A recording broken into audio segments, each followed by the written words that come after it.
Welcome to People and Power. I'm Shireen Al-Feki. In today's program, Death of the Dollar. Is the greenback losing its power? And Rumble in the Jungle, trouble over oil in Ecuador. We begin with a look at the U.S. economy, and more specifically, the dollar. Now, the dollar isn't just the United States currency, it's the world's currency.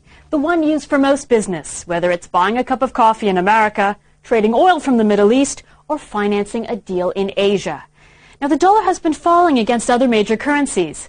Some economists think this is a good thing, that the dollar needs readjustment, and all of this is important for America to deal with some of its economic imbalances. But a sharp fall could trigger big economic problems in the United States. The fate of the dollar lies largely in the hands of those outside America. But what if foreigners lose faith in the American economy? What would happen to the dollar then? Max Kaiser is a financial activist with Karma Bank and a former Wall Street broker. Here's his perspective in Viewpoint.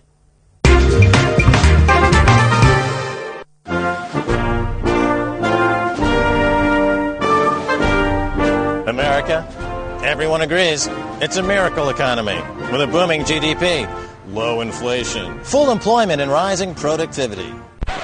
I believe, however, that America is standing on the edge of a financial precipice like the world has never seen. This precarious state of world financial affairs has been achieved because the rest of the world has been convinced to exchange their wealth for U.S. dollars. A U.S. dollar that America says is as good as gold. The United States came off the gold standard in August of 1971 by presidential executive order. And the reason is that the imbalances in that monetary system as it existed at that time were so out of whack that the U.S. could no longer maintain any credibility in keeping the gold standard at $35 per ounce.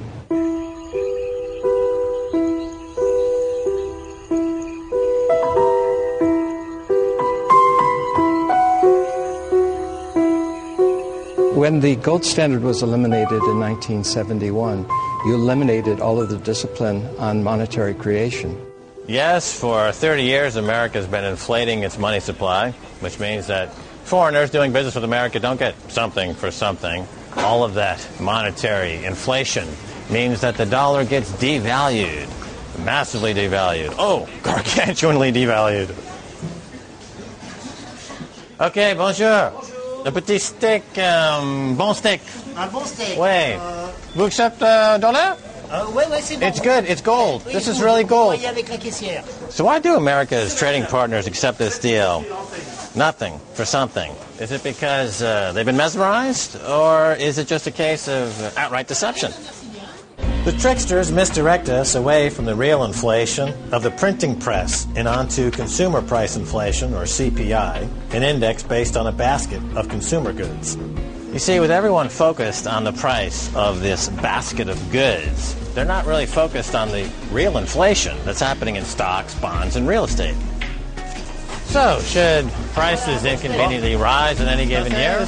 Simply swap one item for another in the index, like swapping hamburger for steak. So with steak going up 20% in my basket of goods and hamburger only going up 2% in my basket of goods, by swapping out hamburger for steak, I've magically erased 18% from the official inflation rate. This is how America's been able to underreport inflation. So another way that they underreport inflation is called geometric adjustment. This baguette, for example, has a certain geometric property which is counted in the basket of goods. But this year, by adjusting this bread in the basket, voila, less inflation. Now, for people like myself who are not easily conned, all we really need to do is to look at the official government's money supply numbers to get a sense of what the real inflation is. But here, Alan Greenspan, the maestro, comes up with his greatest illusion of all in the good as gold trick. He just stopped reporting the numbers. On March 23rd, 2006, the Board of Governors of the Federal Reserve System said they will cease publication of the M3 monetary aggregate. M3 is one of the definitions of the total quantity of money in circulation. Well, my view is that they want to hide the truth, that they're creating too much money and that there's a lot of inflationary pressures in the pipeline. Well, if we no longer have the government's own numbers to tell us the truth, at least we have gold.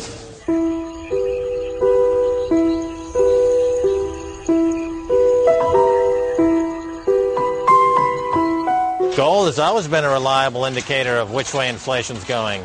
Unless, of course, the central banks are flooding the market with gold, and maybe even flooding the market with gold they don't own, possibly flooding the market with gold that doesn't exist. Central banks have been active participants in the gold market. We see some of their activity when they make their announcements as to just hoarding some of their gold stock and some of their gold reserves. But they also do another thing surreptitiously. They lend gold to bullion banks, and the bullion banks in turn sell that gold in the market. It doesn't get recorded as a central bank sale. It gets recorded as a central bank loan, but it has a net effect of depressing the gold price. GATT is the Gold Antitrust Action Committee, formed in January of 1999 to expose the manipulation of the gold market. They've done it for many reasons. To protect interests in the United States. It was the essence of the strong dollar policy of Treasury Secretary Rubin. Sounds like a brazen con. But even the establishment agrees. Chevreau Bank, a division of Crédit Agricole, has issued this 56-page report that completely supports GATT's charges.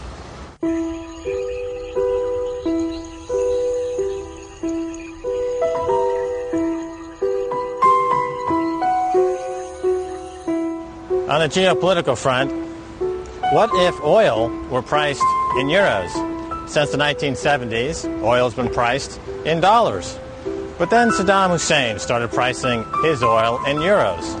And before too long, Saddam started making 17% more on his oil than his neighbors. He saw through the dollar scam.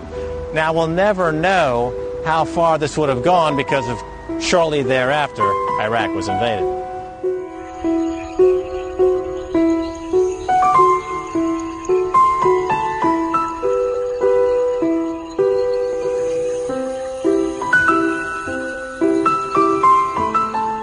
Now Iran wants to open an oil bourse, trading oil only in euros and setting an important marker for oil in euros. Well, it will be, if it is successful, definitely it will provide, when the value of dollar is down, very keen opportunity or a venue of sale of oil by other producers who would be unhappy at the time with the lower value of dollar, and they like to come and sell their oil in the Iranian exchange, in the Iranian oil bourse, which is being traded at the time, or that is the intention, in euros. Of course, that will be an advantage. In February of 2006, the U.S. Congress raised the debt ceiling to $9 trillion, the equivalent of 28 Eiffel Towers made entirely of gold. So how is America going to pay back these solid gold Eiffel Towers worth of debt? They rely entirely on foreign creditors to finance their economy, and yet America's foreign policy at this point seems to be bomb the creditors. As hostilities escalate between America and these resource-rich countries, the central bankers of these countries begin dumping dollars for political reasons, as has been the case now with Venezuela, Syria, and Iran. For economic reasons, Sweden has dumped 17% of their dollar reserves. In March of 2006, the UAE has said that they would be diversifying 10% of their dollar reserves out of the U.S. dollar, right on the heels of the U.S. Congress's rejection of the Dubai ports deal. It's a clear sign of protectionism, and I think the view is clearly emerging that people recognize that dollars do not have any value. As more foreign banks realize that the dollars they hold are not as good as gold, look for a rush to the exits. The Asian Development Bank has recommended Asian economies to diversify out of the dollar, likening it to a bird flu. Unlikely, but once started, fast-moving and deadly. And so here we are, on the precipice of economic mayhem. Will the dollar survive?